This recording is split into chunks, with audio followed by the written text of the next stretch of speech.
História da Igreja.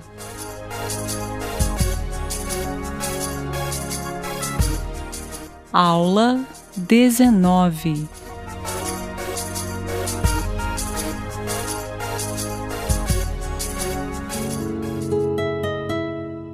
Trazei todos os dízimos à casa do tesouro, para que haja mantimento na minha casa.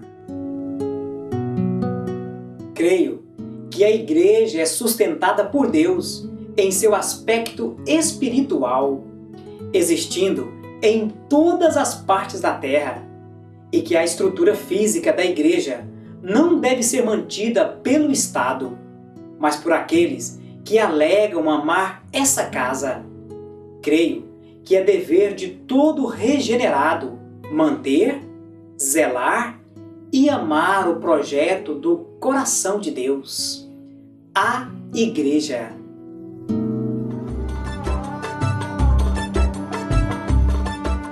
O fim do sexto período.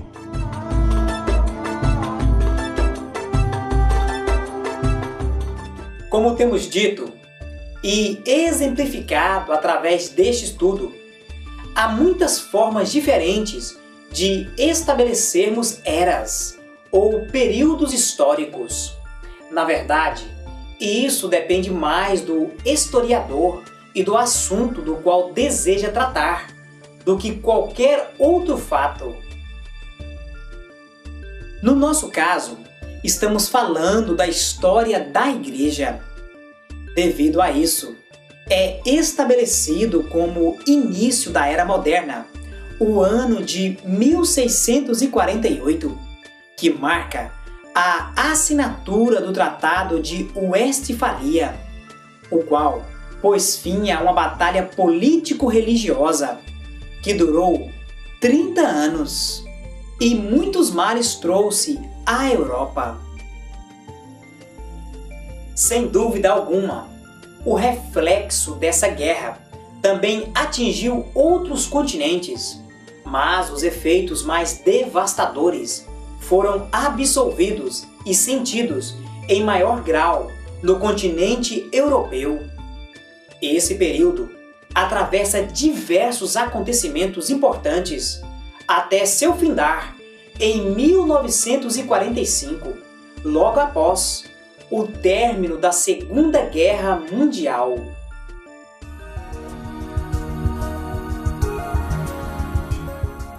O período moderno marca um tempo de grandes transformações e turbulência na história do mundo e, evidentemente, na história eclesiástica, o qual deve ser avaliado cuidadosamente para que se possa entender muitas das reações odiernas.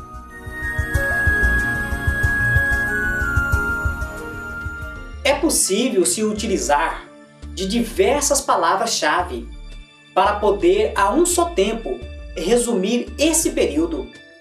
Para tanto, é necessário possuirmos uma visão panorâmica do período em questão e encontrar a palavra-chave de acordo com o assunto específico. Isso irá eliminar os obstáculos e ajudar na coerência do período ora em pauta.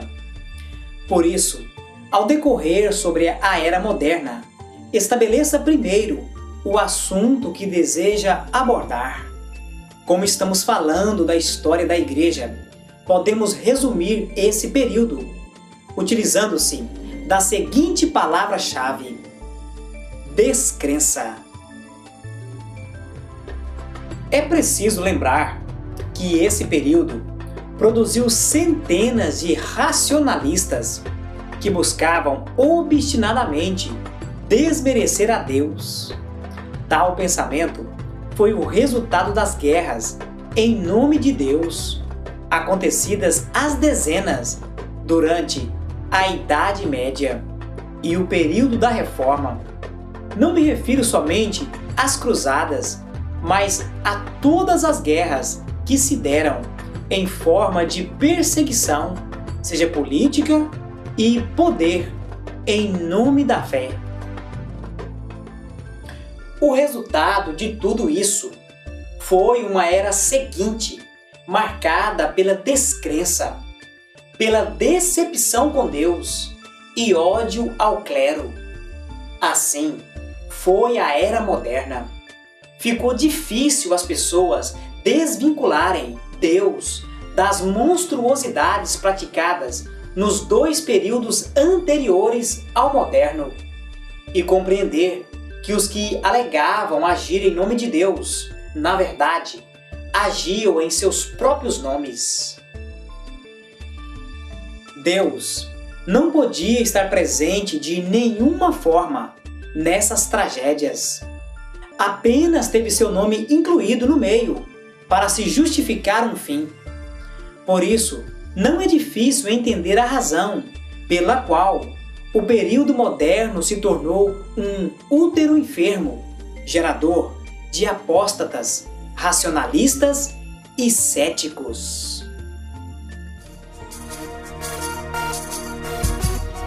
A onda racionalista levou milhares à descrença e ao abandono da fé cristã, desenvolvendo uma geração de incrédulos e imorais, dos quais surgiram muitos pensamentos e segmentos tão monstruosos quanto os praticados pelo clero nas eras anteriores.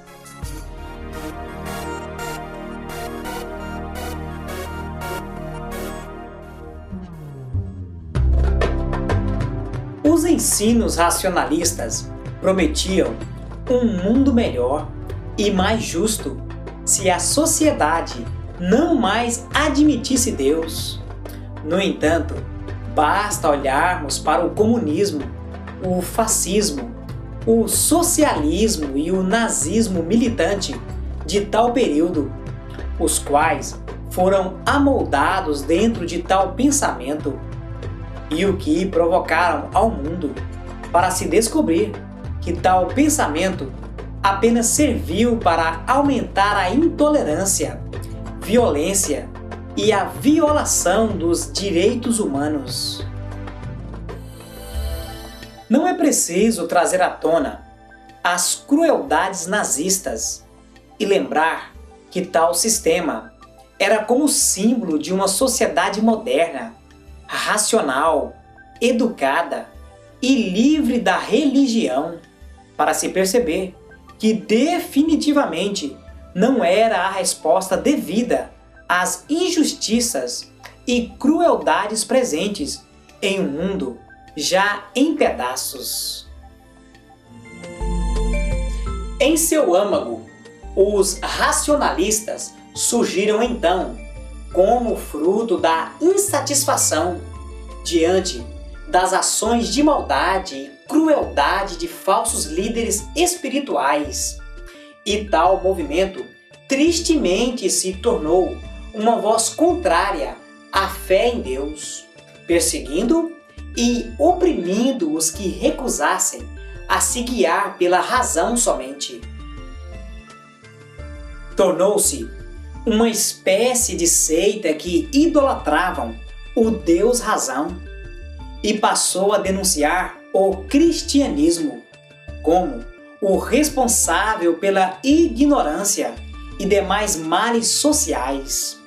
Acabou, assim, por provocar mais animosidade e injustiças. Em resumo, terminou por repetir os mesmos atos de quem tanto odiava, tal como o filho revoltado de um ébrio. O racionalismo não se tornou em solução, mas em agravo aos problemas sociais da Idade Moderna. O período moderno pode então ser resumido utilizando-se de temas diferentes, mas não restam dúvidas que tudo afunilará num ponto em comum: a descrença e desilusão para com a fé em Deus. Absolutamente todos os fatos históricos desse período estão de alguma forma enraizados neste ponto.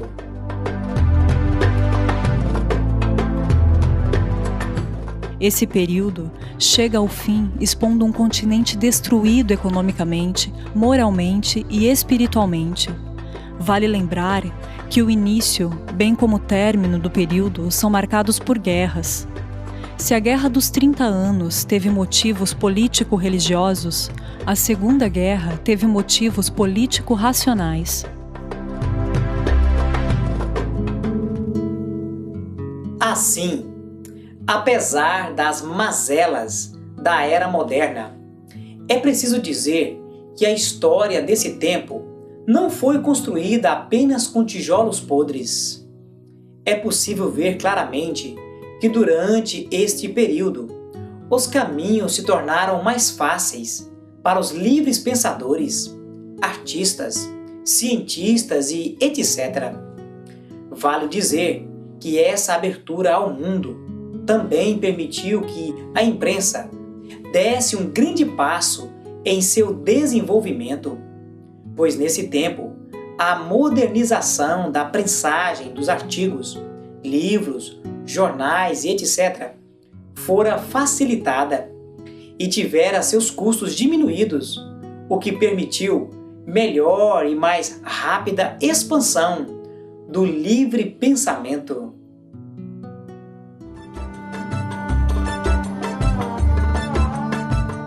É possível perceber que em diversos países a imprensa conseguiu se desvincular do Estado, passando a existir mais a bem da sociedade do que do instrumento político.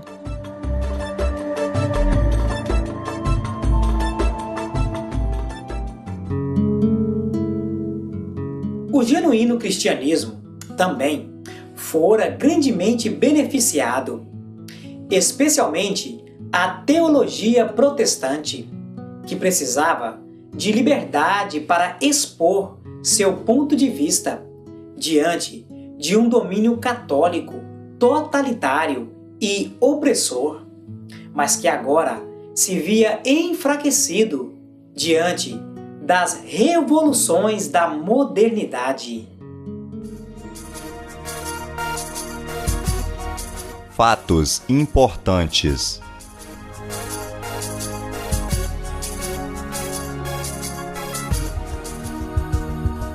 A despeito de tudo, houve figuras notáveis, produzidas em era em que tão pouca luz havia. Homens da estirpe de John Wesley, George Whitefield, William Carey e tantos outros que nos deixaram um legado de valor incalculável. Homens dos quais o mundo verdadeiramente não era digno.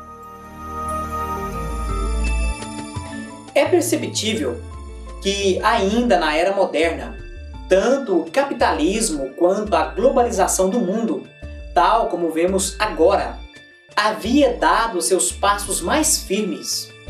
Assim é certo afirmar que a era moderna terminou, mas sua influência continua até hoje e possivelmente ainda se estenderá por muito tempo.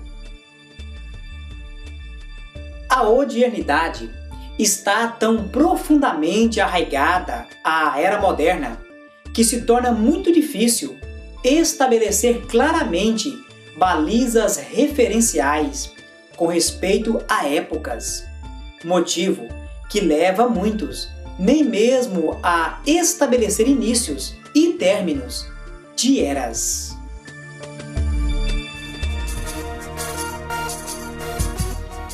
Podemos notar que cada importante fato que se envolveu a era moderna trouxe consigo certa influência nas ações e relações eclesiásticas.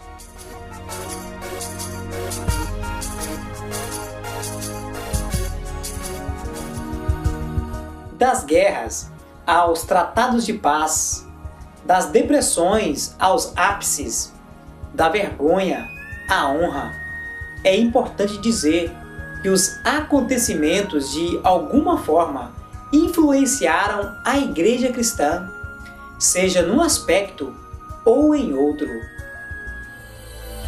A era moderna é marcada pelo advento e forte ascensão do racionalismo e também por princípios racionalistas fortemente aspergidos na mente e coração de pessoas que procuravam viver distantes da perspectiva divina.